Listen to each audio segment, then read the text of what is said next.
أهلا بكم. غيوم كثيفة تهم اليوم العديد من مناطق البلاد، ويتوقع بعد زوال اليوم نزول بعض القطرات المطرية وأمطار ضعيفة بالمناطق الوسطى وأيضا بالأطلس الصغير وبجنوب الأطلس الكبير وبالسفوح الجنوبية الشرقية وأيضا بالسواحل بين أسفي والعيون، وضباب مرتقب بالسواحل الجنوبية، واستهب رياح قوية بعض الشيء بالسواحل الوسطى أيضا بطنجة وبمنطقة الشرق. وخلال الليل أمطار ضعيفة متوقعة بالجهات الوسطى للبلاد، أيضا بالأطلس الصغير وبجنوب الأطلس الكبير وبالسفوح الجنوبية الشرقية، كذلك بالسواحل بين جديدة وتزنيت، كما ستظهر سحب منخفضة كثيفة وضباب بالواجهة المتوسطية وأيضا بالسواحل الجنوبية. غدا صباحا ضباب وسحب منخفضة متوقعة قرب السواحل، والطقس سيكون بارد بالمرتفعات وأيضا بالهضاب العليا، وسماء قليلة السحب إلى صافية بباقي المناطق. أما درجات الحرارة فستصل بعد زوال اليوم إلى 13 درجة بفران، 20 متوقع بوجدة،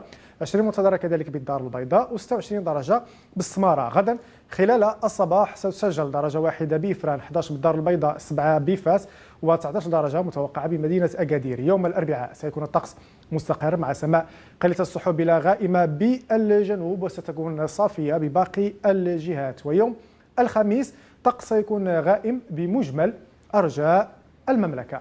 نتعرف الآن على مواقيت طلوع وغروب الشمس ثم طلوع وأفول القمر بمدينة الدار البيضاء. وخلال الساعات الماضية بلغت مقاييس التساقطات المطرية حسب مديرية الأرصاد 30 ملم بالصويرة الميناء، و13 بالصويرة المطار، 10 سجلت بأكادير زكان، 9 بأسفي، 6 بجديدة وتزنيت وسيدي إفني، مليمتر واحد بالدار البيضاء، أنفا والنواصر، بالسطات والعيون وطنطان، وأقل من مليمتر بكل مشفشاون، تطوان، طنجة، المحمدية، خريبكا، مراكش وبن سليمان. بهذا نشرة الطقس دمتم في حفظ الله ورعايته.